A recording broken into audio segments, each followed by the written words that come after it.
உணவு முறை மற்றும் வாழ்க்கை முறை மாற்றங்களால் இந்தியாவில் நீரிழிவு, உடல் பருமன் மற்றும் இதய நோய் அதிகரித்து வருவதை சமீபத்திய ஆய்வு தெரிவித்துள்ளது. இந்திய மருத்துவ ஆராய்ச்சி கவுன்சிலின் இந்திய நீரிழிவு நோய் திட்டத்தின் ஒரு பகுதியாக வெளியிடப்பட்ட இந்த ஆய்வில் பெரியவர்களில் 83% பேர் குறைந்தபட்சம் ஒரு வளர்சிதை மாற்ற ஆபத்து காரணியை கொண்டுள்ளனர் என்பது தெரியவந்துள்ளது. அதாவது உயர் இரத்த அழுத்தம், அதிக கொழுப்பு, உடல் பருமன் மற்றும் நீரிழிவு நோய் ஆகியவை பொதுவான ஒரு பாதிப்பாக உள்ளது தெரியவந்துள்ளது. இந்த பாதிப்பு கிராமப்புறங்களை விட நகர்ப்புறத்தில் மிக மோசமாக உள்ளது.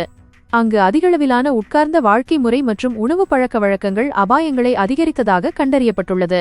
மேலும் விரைவான உணவு மாற்றங்கள் எவ்வளவு உடல்நல அபாயங்களை ஏற்படுத்துகின்றன என்பதும் சுட்டிக்காட்டப்பட்டுள்ளது. இந்திய உணவு முறைகளில் வெள்ளை அரிசி, சுத்திகரிக்கப்பட்ட கோதுமை மற்றும் சர்க்கரை போன்ற குறைந்த தரமான கார்போஹைட்ரேட்டுகள் அதிக ஆதிக்கம் செலுத்துகின்றன. அதே நேரத்தில் நிறைவுற்ற கொழுப்புகளை அதிகமாக நம்பியிருப்பதும் புரத பற்றாக்குறையும் உள்ளது.